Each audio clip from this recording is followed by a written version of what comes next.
Ross. Let's start from Anthropic Mythos model that was released by Anthropic on the 7th of April, 2026. It is a cybersecurity model that seems to be several orders of magnitude better than any other model we have previously seen released by the frontier models, whether we're talking about OpenAI, Anthropic, or Google. And because of these reasons, Dario Amodei, the CEO of Anthropic, has decided that he wouldn't release it directly to the public, but he has created a consortium of 50 companies that will be given access to this model in order to patch some cybersecurity threats that have been found on the internet and in different databases. Why is this important today? And what are the implications? Yeah, so they've made a model that is essentially really good at finding and patching security threats in systems, right?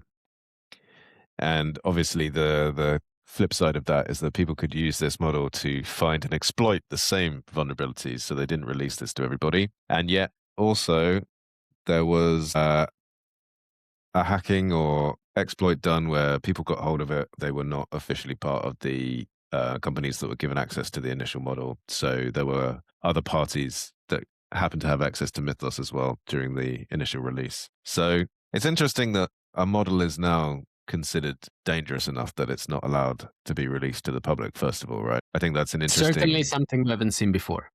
Yeah. Interesting to me that the model is sort of so specific in its use case. I'm sure it can do a lot of things, but if they're really going down this route of making it a cybersecurity specific model, that's something that we haven't necessarily seen that much in an LLM before. Well, we've seen coding, but this cybersecurity focused one seems to be relatively new or unique, focused on that one aspect, I think. I think cybersecurity has been a topic that has been recurring and coming up through the different model releases. Especially since the beginning of 2026, we have had OpenClaw being released, which is one of the most powerful tools. But his biggest flaw was his security, the fact that it could be prompt engineered from an outsider, or the risk of it downloading and deleting things on your laptop, or even giving away your bank details. And then we had OpenAI acquiring OpenClaw, and then Anthropic releasing their own version of OpenClaw, which is Claude Cowork. And so all of these tools are extremely powerful, but you need to give them full access to your laptop. And so I think that a lot of enterprises and private individuals have been holding back their use of these private tools because of cybersecurity threats. So to some extent, I feel like it could have been foreseen that cybersecurity would have been the next move. Interestingly enough, OpenAI released its own version of a cybersecurity model in Model 5.4, just 2 weeks after Anthropic discussed Mythos. So I don't know if OpenAI developed it in 2 weeks or if they already had planned to enter this arena. The thing that is interesting, though, is that, as you say, Anthropic has made this model not available. And there's been speculation that perhaps it wasn't done as an act of protection of the system that we live in, but it could have been done due to the limited capabilities in their infrastructure to make the model available to everyone. And so it could also work as a marketing strategy. I have no ability to say whether it was a marketing strategy or whether they're trying to protect the current system.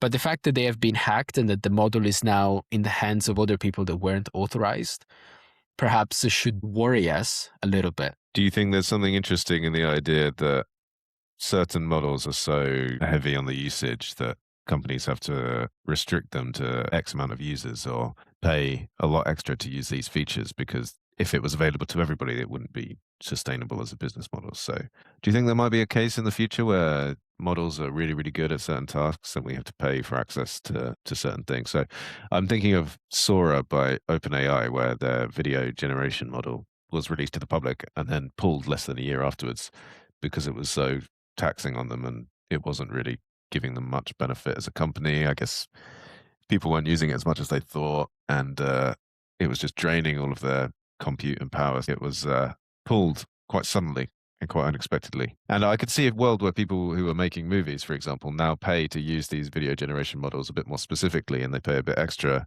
And things like that that we thought were going to be in everybody's hands might actually still be in the hands of the film directors and the movie makers, which in some ways makes them feel a little bit less scary, because if everybody can make a movie, there's something nice about that, but it also dilutes the appeal of people who make movies as a profession. So it could be that these tools that were going to be in everybody's hands may actually still be in the hands of the professionals and the experts. Does that, you see what I mean? There are certainly two categories here. The first part is the financial aspect of how these companies are running, in my opinion. And certainly Sora was one of the examples of the most intense and expensive models to run that were being largely used by people and where OpenAI lost the most money. So to some extent, the fact that it has been now blocked from access to the public makes sense. It could still be that in the future they will make it available to, as you say, the directors and studio labs, because they had mentioned that they wanted to make deals with Disney and other movie makers. But obviously it is extremely expensive to run. And I think that in the latest update of Claude, Anthropic did a similar move. They now made Claude Code available only to the subscriptions that are paying £100 a month or more, while before it was available to the people paying £20 a month. And so it could be that as they expand their customer base and they look at the usage of tokens, they might prevent some tools from being distributed widely to everybody else. Then the second part is the distribution question that you mentioned. And so on the one hand, we want to enable everybody to access these tools so that it can unlock new productivity levels and also develop new products and services. But on the other hand, and I think we mentioned this in past episodes as well, where is the unique selling point and the moat and the defensibility of these companies if anybody can now build anything? Yeah, I was just Right? going to say that. I think it's interesting that, it feels as if these tools are locked inside the big players like OpenAI and Google and things, but actually you can make homemade AI generated videos with things like Stable Diffusion, and these models are open source and open access. So I wonder if we'll see kind of a rise in DIY tools if these things are unlocked. We know they exist and then they're taken away. It's difficult to shut the Pandora's box with some of these things. I have a question for you. Do you think that the open source Chinese models will become more popular? I've heard of many people that are now running their OpenClaw using the Chinese models because they consume a lot less tokens and they're cheaper. Is this something that we will see more and more common? Yeah, I think so. I mean, I haven't seen that much from the Chinese models recently. I mean, I know there was the big DeepSeek revolution last year where it had similar capabilities to ChatGPT, and it was much cheaper. It was free to access the reasoning model, etc. And then I haven't seen that much from them in the last few months. But I think absolutely this is something that we're going to see more and more sort of DIY AI processes and workflows. I think we'll see that coming back a little bit as well.